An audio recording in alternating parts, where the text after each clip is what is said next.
AHN news خبر دنیا بھر سے۔ تلنگانہ میں KCR کی انتخابی مہم۔ ملک کے جن 5 ریاستوں میں اسمبلی انتخابات ہونے والے ہیں ان میں تلنگانہ بھی شامل ہے، اور BRS اور کانگریس دونوں ہی کے لیے یہ الیکشنز اہمیت کے حامل ہیں۔ BRS تلنگانہ کی تشکیل سے ہی ریاست میں برسر اقتدار ہے اور وہ ہیٹرک کامیابی کی کوشش کر رہی ہے۔ اگر BRS یہ کامیابی حاصل کر لیتی ہے تو اس کے لیے ایک بہت بڑی کامیابی کہی جائے گی، جبکہ دوسری طرف کانگریس ہے جو تلنگانہ کی تشکیل کا سہارا اپنے سر لیتی ہے اور وہ 10 سال کے وقفے کے بعد ریاست میں اقتدار حاصل کرنے کی جدوجہد کر رہی ہے۔ ریاست میں جو سیاسی ماحول ہے وہ بہت دلچسپ ہوتا جا رہا ہے۔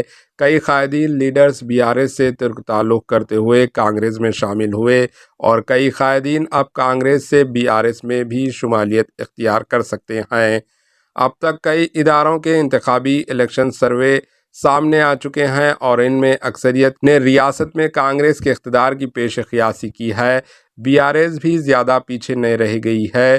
کانگریس قائدین حالانکہ ایک طرفہ کامیابی کے دعوے کر رہے ہیں، تاہم موجودہ صورتحال کا پوری طرح سے جائزہ لینے کے بعد BRS سربراہ چیف منسٹر تلنگانہ KCR نے خود ریاست کی طوفانی دورے کا پروگرام تیار کیا ہے۔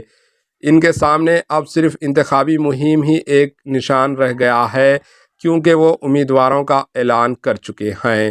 جتنی ناراض سرگرمیاں ہیں وہ ان سے نمٹنے بھی چکی ہے یا قبول بھی کر چکے ہیں۔ اب ان کے لیے انتخابی مہم کی ذمہ داری بچ گئی ہے۔ ویسے بھی ریاستی وزراء KTR اور ہریش راؤ بھی ریاست کے درجنوں حلقوں کا طوفانی دورہ کر چکے ہیں۔ اب مہم کی کمان خود KCR سنبھالیں گے اور وہ بہت جلد ریاست کے تقریباً 100 حلقوں کے دورے کا منصوبہ رکھتے ہیں۔ KCR جب میدان میں اتریں گے اور عوام سے رجوع ہوتے ہوئے اپنے کاموں کا تذکرہ کریں گے تو یقینی طور پر انتخابی الیکشن مہم میں شدت پیدا ہوگی۔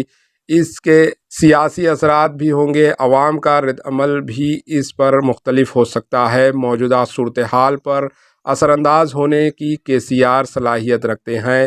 اپوزیشن جماعتوں کو بھی اس بات کا پوری طرح سے احساس ہے۔ کہا جاتا ہے کہ KCR عوام کو نظم کو سمجھنے میں مہارت رکھتے ہیں، وہ عوام کا موڈ اور رائے بدلنے میں بھی ماہر ہیں، اور جب وہ انتخابی الیکشن مہم کی کمان سنبھالنے میدان میں آئیں گے تو اپوزیشن کی مہم پر اثر انداز ہوں گے اور رائے عامہ کو تبدیل کرنے میں کامیابی ہو سکتے ہیں۔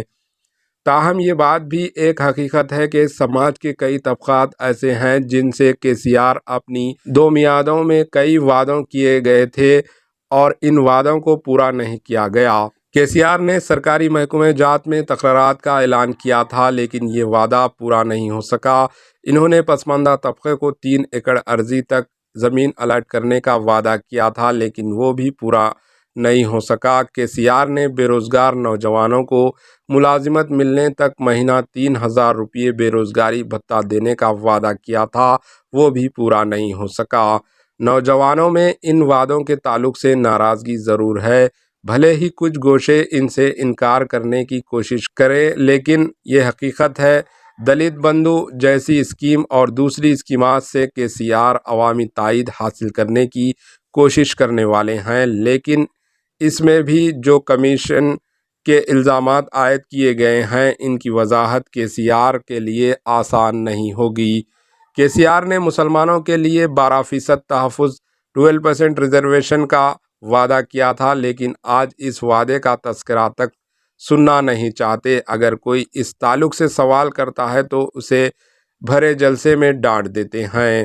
مسلمانوں نے علیحدہ تلنگانہ تحریک میں خود کو محاذ اس لیے شامل کیا تھا، انہیں امید دلائی گئی تھی کہ آندھرائی حکمرانوں کی جانب سے کی گئی ناانصافیوں کا ازالہ کیا جائے گا اور نئی ریاست میں ان سے انصاف کیا جائے گا۔ ایسا کچھ نہیں ہوا، بلکہ تلنگانہ میں مسلمانوں سے ناانصافیوں میں اضافہ ہوا۔ کانگریس کے راجشیکھر ریڈی حکومت نے مسلمانوں کو جو 4% ریزرویشن دیے تھے ان کو 3% کرنے کی درپردہ کوششیں ہوئی ہیں۔ وقف جائیدادوں کو تباہ کر دیا گیا، وقف بورڈ یتیم کر دیا گیا، مسلم اداروں کے تعلق سے چیف منسٹر KCR کی بے رخی عروج پر ہے۔ ایسے میں جب KCR انتخابی مہم کی کمان سنبھالے ہوئے میدان میں آئیں گے تو اس کے واقعی کوئی مثبت اثرات ہوں گے بھی یا نہیں، یہ دیکھنا دلچسپ ہوگا۔ Bureau report AHN news.